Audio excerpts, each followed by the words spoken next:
Hello friends, welcome back to my channel. আশা করছি তোমরা সবাই খুব ভালো আছো, আমিও বেশ ভালো আছি। তো সোমা বানিস ব্লগে জানাই সবাইকে স্বাগত।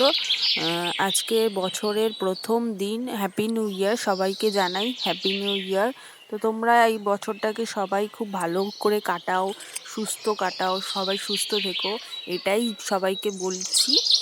আর আমি বছরের প্রথম দিনটা কেমন কাটাচ্ছি, কিভাবে কাটাচ্ছি, সেটাই তোমাদেরকে এই ভিডিওর মাধ্যমে শেয়ার করব।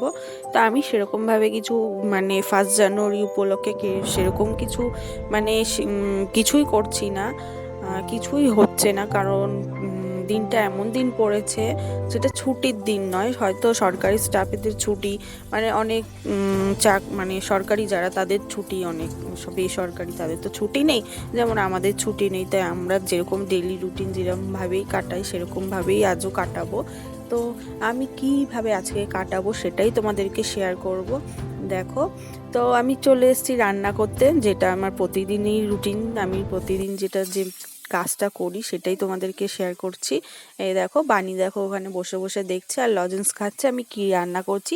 ওটা ওর প্রতিদিনের কাজ, মা কি করে, মা কি মানে করছে, কি রান্না করছে সেটা ওর মানে দেখা।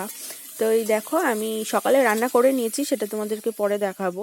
তো এই রান্না করতে করতে দেখলাম লঙ্কা শেষ, কাঁচা লঙ্কা শেষ। তো আমাদের ঘরের পেছনে অনেকগুলো গাছ বসিয়েছে, তো মা বসিয়েছে গাছগুলো, দেখো অনেকগুলো লঙ্কা গাছ বসিয়েছে। তো তার মধ্যে কিছু লঙ্কা ধরেও পেকে গেছে, সেগুলোই তুলে নিয়ে এলাম।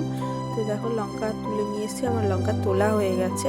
তো রান্না করবো বলে, তো মেয়ের তরকারিটা রান্না করবো, তো লঙ্কা শেষ হয়ে গেছে, ওখানে কাঁচা লঙ্কা দিতে হবে। তো একটাই লঙ্কা লাগবে, কিন্তু দেখলাম অনেকগুলো লঙ্কা মানে ধরেছে, তো তুলে নিলাম। এ দেখো, মেয়ের জন্য রান্না করবো শিং মাছ, তার জন্য সবজিগুলো সব কেটে নিয়েছি। তো আমি আগের ভ্লগে একবার দেখিয়েছিলাম শিং মাছ আমি কীভাবে রান্না করি।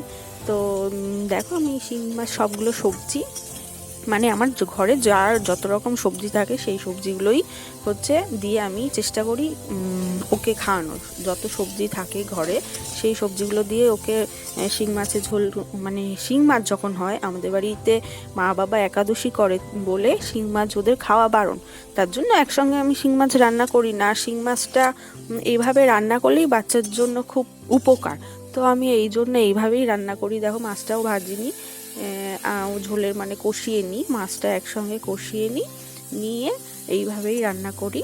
তো দেখো আমি কিভাবে রান্না করছি সেটাই তোমাদেরকে আজকে দেখাচ্ছি। তা আগে দেখিয়েছি ভিডিওতে। তো এই দেখো, আমার শিং মাছের ঝোল রান্না হয়ে মানে কষানো হয়ে গেছে, এবার জল দিচ্ছি। এইবার দেখো আমি কি করি, এই শাকগুলোও দিয়ে দিলাম,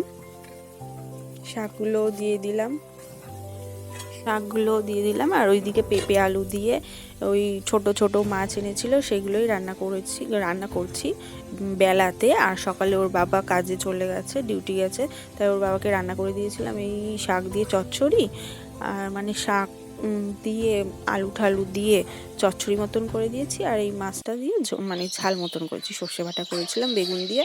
আর দেখো সকালের দৃশ্যটা, আমি সকালবেলা উঠেই এইটা তুলেছি, দেখছিলাম খুব সুন্দর লাগছিল, ভালো লাগছিল, যদি তোমাদেরকে শেয়ার করা যায়, তাই এই জন্য তুলেছিলাম। দেখো, তো ভিডিওটা এই পর্যন্ত, ভালো লাগলে অবশ্যই শেয়ার করবে, কমেন্ট করবে, আর সাবস্ক্রাইব করতে একদম ভুলবে না কিন্তু।